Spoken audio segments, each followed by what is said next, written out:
Howdy gang, welcome to the next episode. Still working on the 280ZX, still. 14 years still. Last episode just gave you a little quick intro. This time we're going to go a little bit more in depth what's going on. Kind of what I've been doing, the plans for the car. Sometime in the past I rebuilt the motor, or had it rebuilt. It's the stock 280ZX block with the flat top pistons. I did switch out the head to an N42, which is off of I think a 260Z or some of the early 280Zs. It'll bump the compression ratio up quite a bit from the original head that was on the motor. And I had planned just to use the stock fuel injection. And then I figured, well, heck, while I'm at it, let's go ahead and do something weird. And I got a set of these bad boys. SU carbs from the 240Z. Because, heck, why deal with old electrical connectors and computers that you have to sit there and trace all these electrical faults? So I just went completely dumb and let's just go SUs. And then I changed my mind again and decided to go with the 300ZX computer and run nisting with it to make it fully programmable. Little newer wiring, newer technology.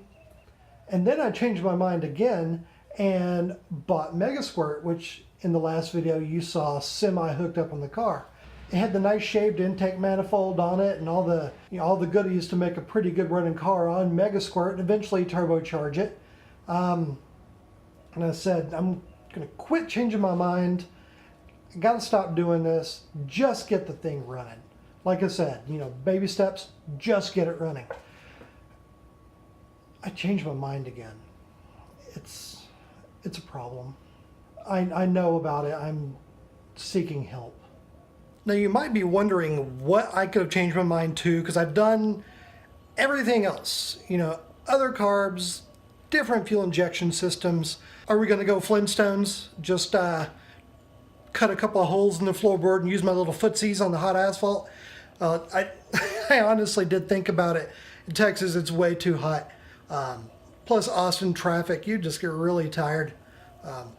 So I did this. Yep, triple side drafts. These are actually OER, not Weber's, Makunis, Delordos.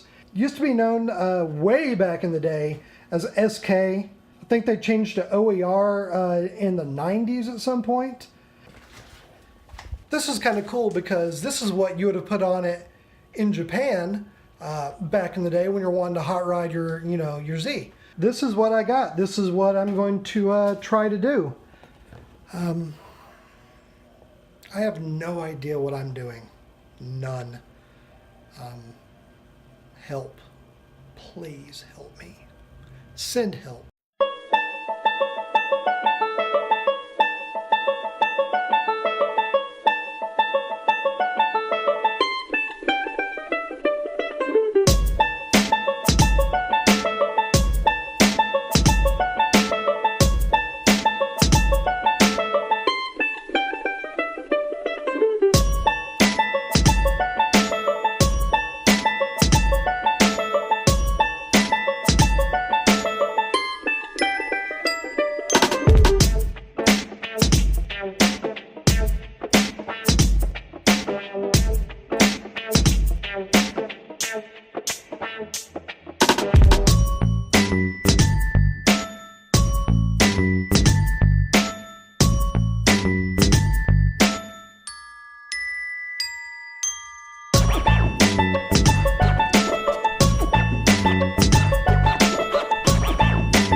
So we got the intake manifold taken off, and I've got the carbs mocked up right now, and we have a little bit of a clearance issue.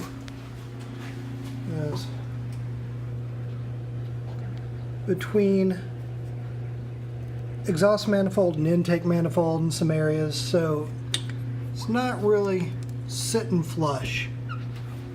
So I'm gonna have to trim down the exhaust manifold to get these to set up.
Probably can't see there, 45U, so 45 millimeter.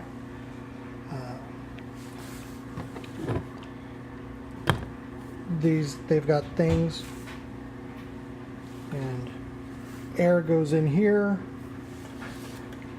magic happens, horsepower.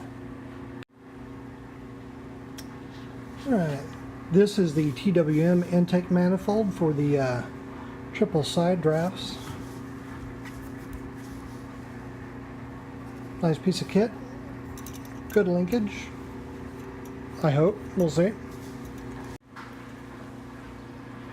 And this is the exhaust manifold for the 280ZX. A little bit of a clearance issue right there that's not letting the intake manifold sit flush, so I'm going to try to trim this up.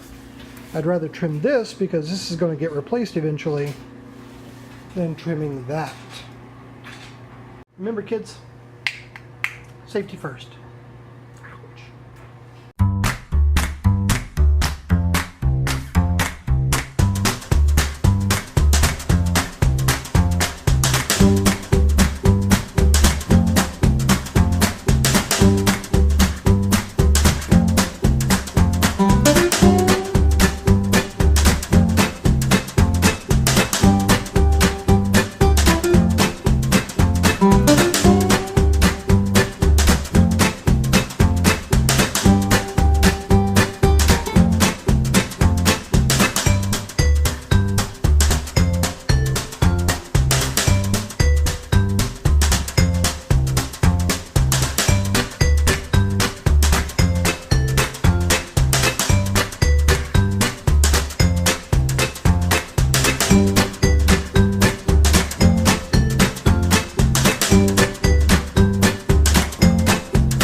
Okay, so you can see that the intake manifold is now sitting up flush.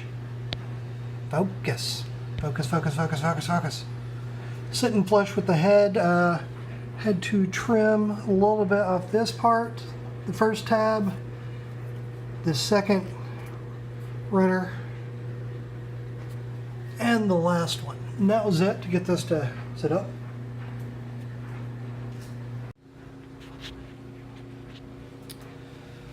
Alright guys, well that'll probably do it for this episode.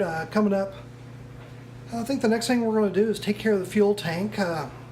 Make sure it's okay, in good shape, not too rusted out. Fuel injection fuel pump will be way too powerful, blow the tops off the carbs. I've seen way too many car fires to really want to be involved in one that closely.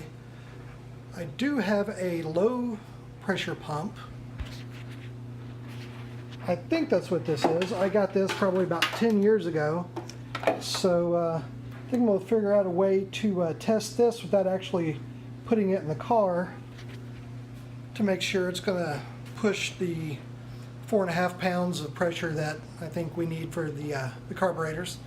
So we'll do that next time. Anyway, thanks for watching. See you later, gang.